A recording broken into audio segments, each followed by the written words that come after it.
जय Shri Krishna, Radhe Radhe. I hope आप सब लोग बहुत अच्छे होंगे। चलिए भक्ति योग की चर्चा को हम आगे बढ़ाएंगे।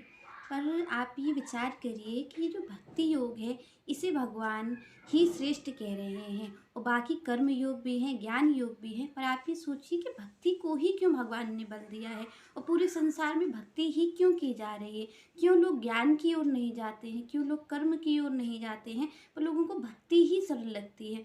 क्यों? क्योंकि देखिए भक्ति जो है वो भक्ति ही हमें भगवान तक पहुंचा सकती है। जो ज्ञान है, जो कर्म है, वो हमारा असमर्थ है हमें पहुंचाने में। जो सामर्थ्य होनी चाहिए, जो भगवान के पास जाने की सामर्थ्य है, भगवान से मिलने की जो सामर्थ्य है, वो ना तो हमारे ज्ञान में हो सकती है, ना ही हमारे कर्म में हो सकती है। क्योंकि ज्ञानी अगर जाएगा भगवान तक, तो ज्ञानी देखिए भगवान तक जा सकता है तो कहाँ तक जाएगा, भगवान के प्रभाव तक जा सकता है ज्ञानी। जो ज्ञान है ना, जो हम ज्ञान, आप देखते होंगे कई लोग त्यागी हुए हैं, बड़े बड़े ज्ञानी हुए हैं, तो उनको ऐसा नहीं है कि उन्हें भगवान को नहीं मिले हैं। भगवान उनको उनको भगवान मिले हैं, पर भगवान किस रूप में मिले हैं। देखिए भगवान के भी कई रूप है। एक तो भगवान का रूप है जो उनका प्रभाव है, जो आप और हम देखते हैं कि भगवान का प्रभाव कितना है, कि सारी जो सृष्टि है वो इनके इशारे पर ही चल रही है।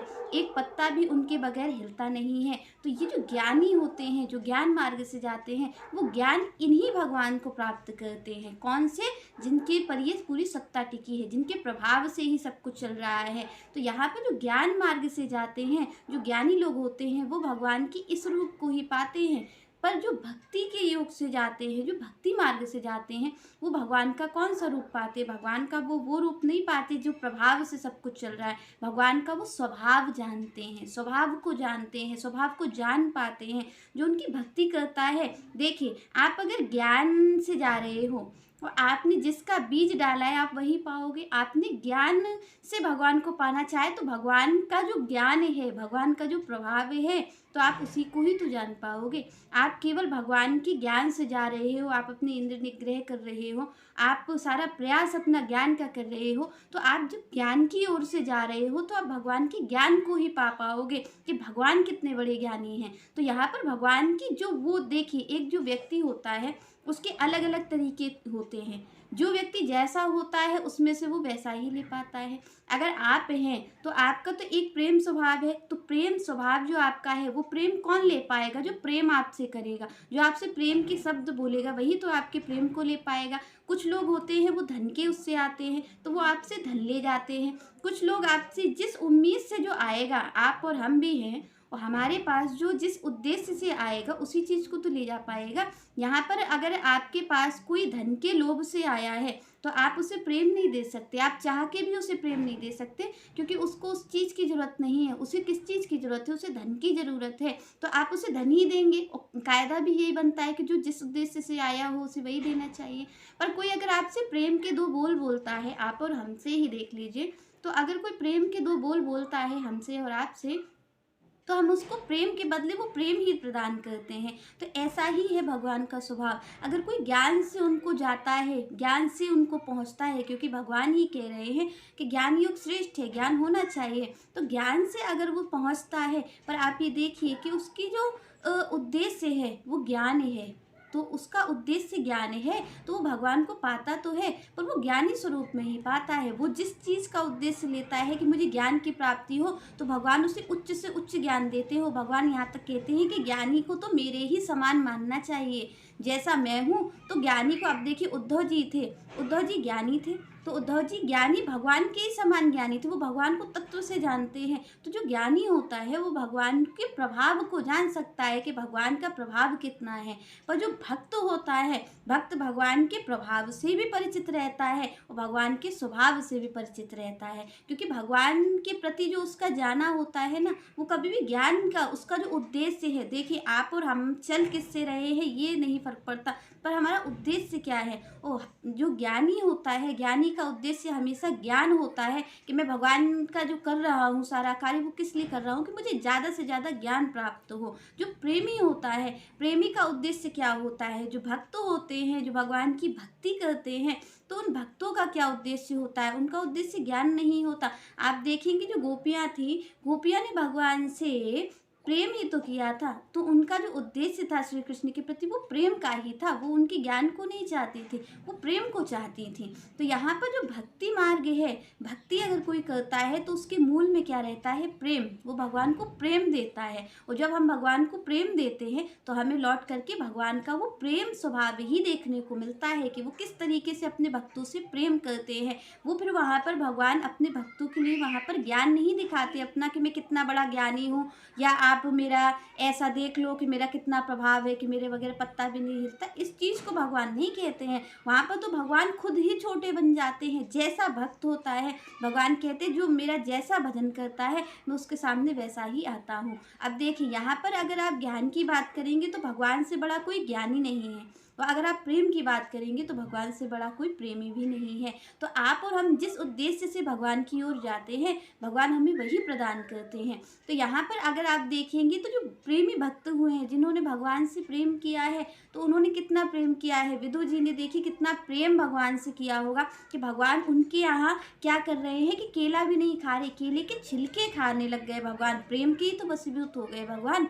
अब ये बताइए आप और हम हैं, हम होंगे तो हम कभी, हमारा प्रेम इतना तो नहीं बढ़ सकता है ना कि हमारा इतना प्रेम बढ़ जाए कि हम जो केला है वो हटा दें, हम छिलके खा लें। पर भगवान से बड़ा कोई प्रेम ही नहीं हो सकता, क्योंकि भगवान यहाँ पर कैसे प्रेम को दर्शा रहे हैं कि विदुरानी जी ने दिया तो वो क्या कर रहे हैं कि वो केला नहीं खा रहे। क्यों? क्योंकि उनको ध्यान ही नहीं है कि वो क्या खिला रही हैं, तो वो प्रेम बस उनको छिलके खिला रही हैं, तो भगवान छिलका ही पा रहे हैं। और जब ऐसा विदुर जी कहते हैं कि आपने ये गलत कर दिया विदुरानी जी से कि आप उनको छिलका पवा रही हो, तो यहाँ पर भगवान कहते हैं कि जो आनंद मुझे इन छिलकों में आ रहा था वो मुझे इस केले में नहीं आ रहा है। तो आप ये देख सकते हैं कि भगवान से बड़ा ना तो कोई ज्ञानी है और ना भगवान से बड़ा कोई प्रेमी है। पर आप और हम ज्ञान को पाते हैं, ज्ञान हमें इकट्ठा करना पड़ता है कि तब हम उस तक पहुंच पाएँ, भगवान तक पहुंच पाएँ। तो प्रेम, और जो हमारा प्रेम है वो भगवान ने हमें स्वयं दे करके ही भेजा है, क्योंकि आप और हम इस संसार में क्या कर रहे हैं? प्रेम ही तो कर रहे हैं। प्रेम ही तो हमारा मूल है। मान लीजिए हम किसी के घर जाएं और कोई हमसे प्रेम ना करे तो क्या हम उस जगह बैठेंगे? हम नहीं बैठ सकते। तो यहाँ पर आप और हमको तो प्रेम भगवान ने दे करके भेजा है। यहाँ पर ज्ञान तो लेना पड़ेगा, आपको इंद्र निग्रह करना पड़ेगा, ज्ञान तो आपको लेना पड़ेगा। तो प्रेम आपको लेने की ज़रूरत नहीं है, इसलिए ये बहुत सरल मार्ग हो जाता है भक्ति का, क्योंकि वो प्रेम भगवान ने आपको दे करके रखा है। बस आपको क्या करना है कि आप संसार को दे रहे हो, तो संसार की जगह आपको कृष्ण को ये प्रेम देना है, तो बस आपकी बात बन जाएगी। भक्ति मार्ग बस इसी चीज़ को कहता है। भगवान सबसे पहले कहते हैं मन दे दीजिए। मन मतलब आपका जो प्रेम है वो भगवान को अर्पित करिए, और भगवान फिर आगे के मार्गों को बताते हैं। तो यहाँ पर भगवान ने निर्गुण और सगुण की बात की थी। तो आपको पता है कि प्रेम का मार्ग ही श्रेष्ठ है, भक्ति का मार्ग ही श्रेष्ठ है। तो यहाँ पर भक्ति के मार्ग पे भगवान ने कई चीज़ों को कहा कि मुझे कैसा भक्त प्रिय है। भगवान ने बताया कि मुझे कैसा भक्त प्रिय है। तो भगवान ने कहा कि मुझे ऐसा भक्त प्रिय है जो तो ना तो अहंकार करता है, सुख दुख के में भी संभाव रहता है, ना तो उसे कोई सुख में, वो ऐसा नहीं करता कि सुख में भी बहुत उछलता घूमता हो, और ना वो दुख से परेशान होता है। तो भगवान कहते हैं कि ऐसा भक्त जो है वो मुझे बहुत प्रिय है, जो दूसरों की पीड़ा को समझता है, जो दूसरे के दुख को समझता है, बिना कहे दुख को समझता है, तो ऐसा भक्त मुझे प्रिय है। भगवान कहते हैं कि वो सुख दुख में ऐसा नहीं कि वो दुख में परेशान हो जाए, उससे दुख में भी भरोसा रहता है। आप देखेंगे कैसा कैसा दुख भक्तों पर पड़ा है, फिर भी उन्होंने भक्ति नहीं छोड़ी। तो ये जो भक्ति होती है वो इतनी सामर्थ आपको देती है दुख सहने की। देखिए, आप कभी ये मत समझिएगा कि आप भगवान से प्रेम करेंगे और भगवान की भक्ति करेंगे तो आपके दुख चले जाएंगे। आपके जीवन में सुख और दुख बराबर आते रहेंगे। आप और हम एक गलत फहमी में रहते हैं कि हम भगवान की भक्ति करेंगे तो क्या होगा कि हमारे पास बहुत पैसा आ जाएगा और हम एकदम सुखी हो जाएंगे, क्योंकि हमारी जो सुख की है इच्छा वो तो हमेशा संसार में ही रखी रहती है। तो हमें लगता है कि हम भगवान की भक्ति का मतलब होता है बहुत पैसा आ जाना, भगवान की भक्ति का मतलब होता है परिवार का समृद्ध हो जाना। तो देखिए, भक्ति जो कभी भी होगी, प्रेम जो कभी भी होगा, भगवान जिस भक्ति की बात कर रहे हैं, भगवान ने कहीं पर भी बाहर की बात की नहीं है। और आप और हम क्या कहते हैं कि भगवान की, आप देखें किसी अगर कोई भक्त होगा उसे कष्ट होता है तो आप और हम क्या कहते हैं कि आप तो भगवान की बहुत भक्ति करते हो, उसके बाद भी कष्ट क्यों आ गया? तो यहाँ पर आप और हमें सबसे पहले समझना चाहिए कि भक्ति का मतलब क्या होता है। भक्ति कभी भी बाहर नहीं प्रदर्शित हो सकती है। ऐसा बाहर का आप देखिए, आप भगवान की भक्ति करें या न करें, बाहर आपका कुछ भी बदलने वाला नहीं है। जो प्रारब्ध के वश आपका लिखा हुआ है वो होगा। आप चाहे भगवान की भक्ति करें या न करें, पर क्या होगा कि अगर देखिए अभी जो हमारे साथ हो रहा है, जब हम भगवान की भक्ति नहीं करते हैं और तब हमारे साथ होता है तो वो हमें सुख दुख देता है। अगर हमारे साथ अच्छा हो रहा है तो हमें सुख होता है, और दुख होता है जब हमारे साथ बुरा होता है। पर हम भगवान की भक्ति करते हैं तो ऐसा नहीं होता कि सुख दुख आना बंद हो जाते हैं, कि सुख नहीं आएगा, कि दुख नहीं आएगा, ऐसा कुछ भी नहीं होता है। सुख भी आता है, दुख भी आता है, पर ये जो मन पे जो प्रभाव पड़ता है, भगवान इसकी बात कह रहे हैं। जो सुख में हम उछल पड़ते हैं और दुख में हम सिर पीटने लग जाते हैं, भक्त ये नहीं करता है। भक्त के जीवन में सुख दुख आता है, आपके और हमारी तरीके ही आता है, पर क्या होता है कि वो कभी भी सिर नहीं पीटता अपना। क्यों? क्योंकि उसके मन को भरोसा है, क्योंकि उसे भगवान पर भरोसा है कि ये उनका दिया हुआ है। अगर दुख भी उनका दिया हुआ है, सुख भी उनका दिया हुआ है, तो वो हमेशा भगवान के आगे सिर को झुकाए रखता है, इसलिए उसके मन पे प्रभाव नहीं डालता। और भगवान यहाँ पर मन की ही बात कर रहे हैं। भगवान अगर चाहते तो आपसे ये भी तो कह सकते थे भगवान कि आप धन को स्थिर कर लो तो मैं मिल जाऊंगा। ये भी कह सकते थे आपसे कि धन को स्थिर करिए तो मिल जाऊंगा, आप तन को स्थिर कर लीजिए तो मैं मिल जाऊंगा। पर भगवान ने क्यों नहीं कहा ये? क्यों? क्योंकि ना तो धन स्थिर हो सकता है, धन भी आता जाता रहता है, न तन स्थिर हो सकता है, क्योंकि तन भी आप देखते होंगे कि पहले बचपन आता है, फिर हम सब जवान होते हैं, उसके बाद हम बूढ़े हो ही जाते हैं। तो ना तो धन को स्थिर किया जा सकता है, न तन को स्थिर किया जा सकता है। किस चीज को स्थिर किया जा सकता है? मन को। इसीलिए भगवान ने कहा कि भाई आप अपने मन को स्थिर करो, क्योंकि तन और धन आप स्थिर कर नहीं सकते। और हम बेवकूफ़ी में किस में लगे रहते हैं बताइए? आप और हम किस बेवकूफ़ी में लगे रहते हैं? हम धन को स्थिर करने में लगे रहते हैं और हम तन को स्थिर करने में लगे। मन को तो हमें कोई मतलब ही नहीं रहता कि हमें स्थिर करना है या नहीं करना है, बस धन को स्थिर कर ले। सारी दुनिया सारा संसार किस चीज़ के पीछे लगा है कि धन कैसे स्थिर हो जाए, तन कैसे स्थिर हो जाए। और यहाँ पर भगवान ही कह रहे हो, आप और हम देखते हैं, हम तो प्रति क्षण इस चीज़ को देखते हैं, अनुभव करते हैं कि ना तो तन स्थिर हो पाएगा और ना धन स्थिर हो पाएगा। अगर कभी स्थिर होगा तो मन होगा, और मन को कहाँ स्थिर करना है? भगवान के चरणों में। तभी भगवान कह रहे हैं कि भाई ना तो आप धन मुझे अपना दे दो, और ना ही मुझे आपका तन चाहिए हो, ना धन चाहिए, मुझे आपका मन चाहिए है। क्योंकि भगवान को स्थिर चीज ही चाहिए होती है। मन स्थिर हो सकता है, आप देखते होंगे बचपन में भी हमारा मन वैसा ही था। कई अगर आप विचार करेंगे तो मन अच्छा ही चीज चाह रहा था, तब भी हम अच्छे को जानते थे, हम अपना पराया जानते थे। आज भी हम अच्छे को ही चाह रहे हैं और अपना पराया जानते हैं, और हम वृद्ध भी हो जाएंगे तब भी हम अच्छी और बुरी चीज़ का अंतर जानेंगे और हम उसको लेना चाहेंगे। तो मन तो हमारा ऐसा ही रहता है, मन नहीं बदलता, मन बूढ़ा नहीं होता, मन कहीं जाता भी नहीं है। तो इसीलिए भगवान ने कहा अर्जुन से कि अपने मन को स्थिर करो। तो यहाँ पर जो चीज़ है,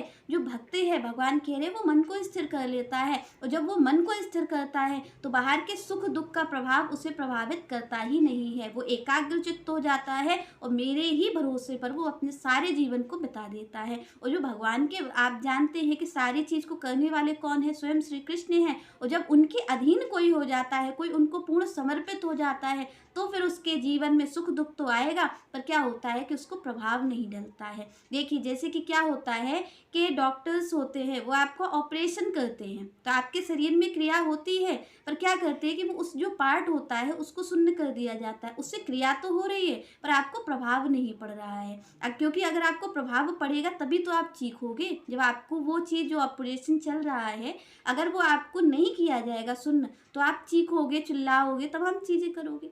पर अगर आपके वो असर ही नहीं कर रहा है, वो आप पर असर नहीं करता है, तो फिर आपको कोई प्रभाव नहीं पड़ेगा। तो यहाँ जो भगवान की भक्ति होती है वो ऐसा ही करती है, आपके मन पे असर नहीं डलने देती, वो आपके मन को एकाग्र कर देती है। फिर बाहर क्या हो रहा है क्या नहीं हो रहा है, इससे कभी भी भक्त को प्रभाव नहीं पड़ता है, क्योंकि वो एकाग्र मन से भगवान की भक्ति करता है। तो यहाँ पर इसलिए भगवान ने कहा कि मन को एकाग्र करो। तो भगवान यहाँ पर कहते हैं कि जो मेरा प्रिय भक्त है वो अहंकार से मुक्त रहता है, उसे कभी अभिमान नहीं आता, उसे कभी अहंकार नहीं आता, वो संभाव रहता है, वो सुख दुख में भी संभाव रहता है, और दूसरों के प्रति दयालु रहता है। भगवान कह रहे वो किसी से द्वेष नहीं करता है, वो सभी से प्रेम करता है।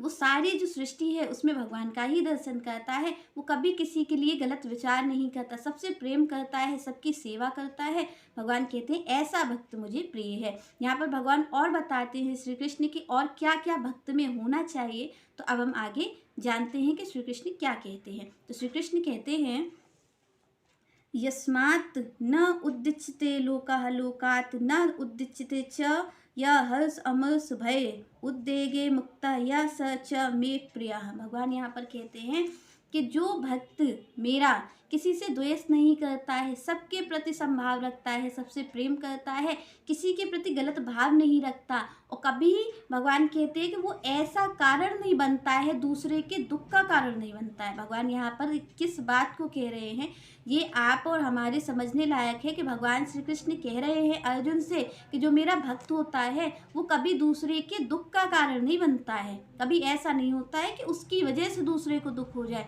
भगवान कह रहे क्यों? क्योंकि वो दूसरे की पीड़ा को हरने वाला बनता है। वो ये कोशिश करता है कि मैं कैसे इनकी पीड़ा को दूर करूं। अगर उसके सामने कोई व्यक्ति दुखी आ भी जाता है तो वो ये भगवान से प्रार्थना करता है कि इस पीड़ा को भगवान इसकी दूर कर दो। हालांकि प्रारब्ध बस इसको मिल रही है, पर इसके बाद भी इस पीड़ा को आप दूर कर दो। तो यहाँ पर श्री कृष्ण कह रहे हैं कि वो सबके दुखों को हरने वाला होता है, पर वो कभी किसी को दुख देने वाला नहीं होता। कभी वो ऐसा नहीं करता है कि दूसरों के दुख का कारण बन जाए, कि वो दूसरों को दुख दे दो।